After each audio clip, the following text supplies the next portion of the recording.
Hi guys, in this video I'm going to do a little review of a 4-channel sub mixer that I was sent in the mail from the company. So full disclosure, this is not a paid review, but I did get free product for this review. So I guess if you could consider it not 100% unbiased. Now that I have it, I'm going to check it out and I'm going to let you know what it does and like sort of if it works. What we're reviewing today is the Fifine Technologies N5 4-channel submixer, and I know it says Fifine on here, but the company representative assured me that it's pronounced fine, like fine twice. They just don't have an NE in here.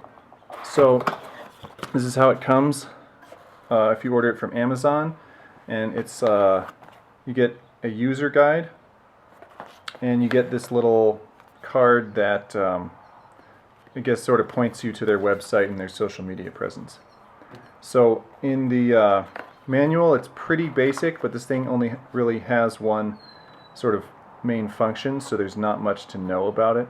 For the specs, it only gives you that it uses 1/4-inch TRS connectors, and then it's got 47 kilo ohms of impedance and a max input level of 16 decibels.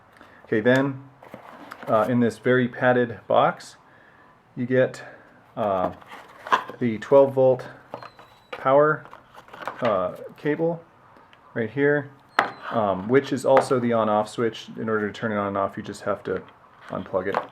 And then you get the mixer itself, which, if you notice, it looks exactly like the Behringer 4-channel submixer. The inputs are all in the same order, the knobs are in, the lights are in the same place. This one doesn't say Behringer on it, so I don't know if it's supposed to be a clone or if this one came first, or if they're both cloning something else. Behringer does a lot of clones of things, but I mean, maybe this is just the simplest layout. It's got, as you can see, 4 inputs, 1, 2, 3, 4, 1 output. They're all supposed to be stereo. Then it's got the 4 inputs can be independently adjusted for the level. Now, if we just look at this, it's super simple. Nothing on the back, sides. So it just does the one thing. It mixes 4 lines down to 1 line. There's nothing else to it. You have this level knob for each one, right? And the thing shows 0 to 10, but really it goes from about -3 at the low end to about 14 at the high end. The numbers on the dial don't really mean anything, but I mean, I guess you could figure out, just obviously from listening to it, how loud you want it to be. The numbers are sort of pointless anyways.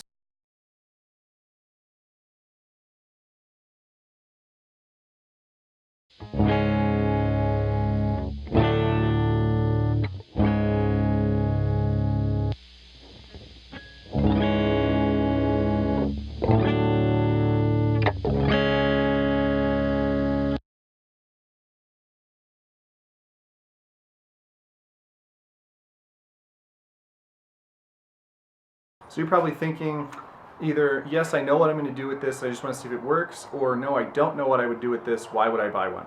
Well, it's only 22 bucks or something like that on Amazon, so it's a sort of an impulse purchase. Here's some things you could do with it if you wanted to. The main way that it's listed in the manual is as a sub mixer for a larger mixing board. So say you are playing, either practicing or playing live or whatever, even recording to some extent, and you don't have enough channels on your board. Well, you can use 1 channel and then get 3 extra channels by using one of these, and then you can sort of mix the levels of those independently into that 1 channel.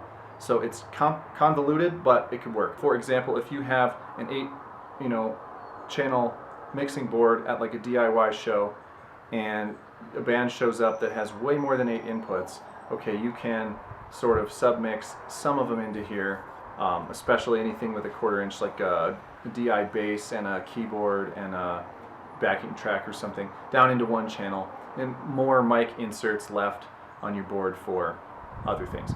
The other thing you can do this is so you can do your own monitor mix. You could put the monitor mix from the board in here, and your click track from your laptop or your phone or whatever, and the samples from your SPD pad or whatever, all in here, and then have 1 headphone mix that you could then independently control without having to yell at the sound man every time.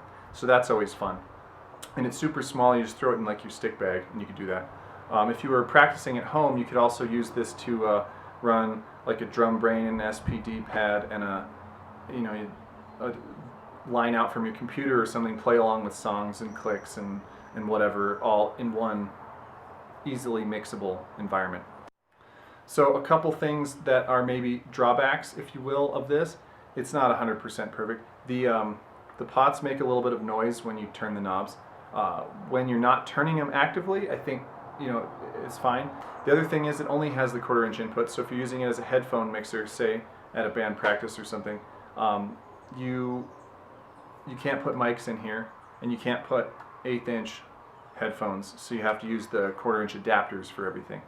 The other thing is, you can't really use this to mix vocals or instruments that are mic'd really easily. Like you would have a hard time sending drum mics in a submix with this because, of course, there's no XLR input. So that is one sort of drawback.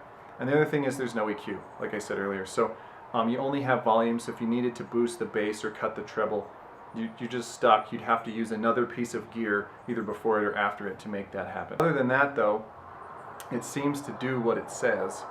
So if you're not looking for a ton of extra functionality, this does work. One other thing that's interesting is every input and output is stereo. So if you really got creative, you could actually do 8 inputs if you had cables that split the stereo 1/4" into 2 mono 1/4". And as long as you needed them mixed in exact pairs, you could have 8 inputs in and then 2 inputs out. You could split the left and right channel into their own channels on a larger board again. And so if you worked that out right, you could definitely have a stereo output of up to 8 channels of input with enough finagling in the right cable combo.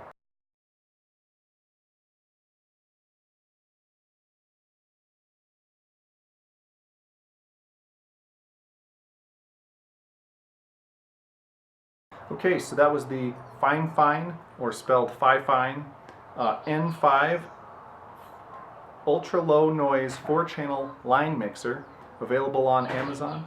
I'll have a link down below. If you have questions about it, you can ask me in the comments. But that is my review. Thanks for watching. I'll see you guys next time. My next video is actually going to have drumming in it, real playing, so stay tuned for that. Thanks.